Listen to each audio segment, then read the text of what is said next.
Today, we are diving into a book that really shook up the entire sales world. It's called The Challenger Sale.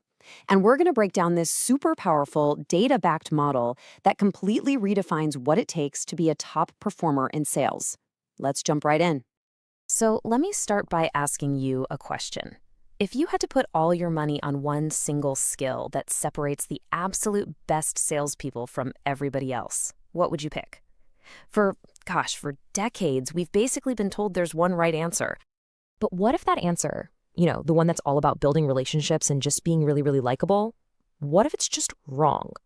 What if the actual data tells a totally different, way more surprising story? And that's where we get to the core research behind this whole challenger idea. It all kicked off with a pretty simple goal, really. Figure out what the top sales reps were actually doing that was so different, especially when the economy got tough. Now, the authors of this study, they didn't just poll a few people. No, they did this massive, incredibly deep study, looking at the skills, the attitudes, the behaviors of thousands of reps, over 6,000 of them across all kinds of companies. And it's the sheer scale of this research that makes its findings so hard to ignore. So what did they find? Well, something fascinating. Their analysis showed that pretty much all sales reps could be grouped into 5 distinct profiles. You've got your hard worker, always going the extra mile. Then there's the classic relationship builder. You've got the independent lone wolf, the super dependable problem solver, and then this 5th profile, one they called the challenger. Okay, so here is the first huge shocker from the data. That relationship builder profile, the one we've all been taught to be, the person who builds great rapport and everybody likes, well, it turns out they were consistently a low performer, especially in what we call complex sales.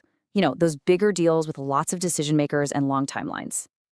So if it's not the relationship builder, then who is it, right? Which one of these 5 profiles is the one that consistently blows their quota out of the water and just leads the pack? Well, the data could not be more clear. Just look at this. Challengers absolutely dominate the top ranks. We're talking nearly 40% of all star performers fall into this one category. In the world of complex sales, this wasn't just a small advantage. It was a total landslide. So what this really means is that the challenger isn't just, one of many ways to be successful. In today's sales environment, it's pretty much the only way to consistently win the big deals. They succeed where other people struggle because they come at selling from a completely different angle. Okay, so we get it. Challengers win. But how?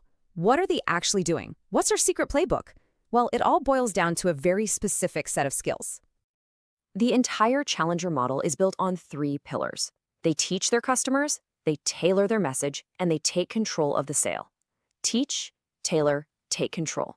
It's simple, it's easy to remember, and it is incredibly powerful. So first up is teach. And let's be clear, this isn't about teaching customers all about your product's features. No, this is about teaching them something new and valuable about their own business. It's an insight that changes their perspective and makes them see a problem or an opportunity that they had completely missed before. Next up, tailor. Look, in today's world, you're almost never selling to just one person. You're selling to a whole committee of people. And challengers are masters at tailoring their message so it connects with the specific goals and worries of every single person in that room, from the head of finance to the IT director. And finally, take control. Now, this is a really important distinction. This is not about being aggressive or pushy. It is about being assertive. Challengers confidently steer the conversation, they create momentum, they're not afraid to push back on a bad assumption, and they are totally comfortable talking about the uncomfortable stuff, like money and value. So how do you actually use that teach pillar, which is probably the most important one? Well, the book lays out this brilliant step-by-step roadmap for having a conversation that doesn't just sell, it actually creates real value for the customer. This 6-step process, it's like a masterclass in sales choreography. You start by building credibility, then you totally reframe their thinking with a surprising insight. You follow that with hard data, what they call rational drowning, to show just how big the problem is. And then you make it personal with emotional impact.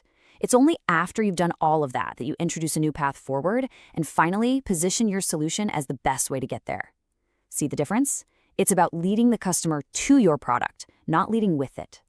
Now, you might be listening to all this and thinking, yeah, this sounds great, but I'm just not naturally a challenger. And that brings us to what is, for me, the most empowering part of this entire model. This quote, this is the absolute heart of the book's message. Being a challenger isn't some innate personality trait. It's not about being born an argumentative debater.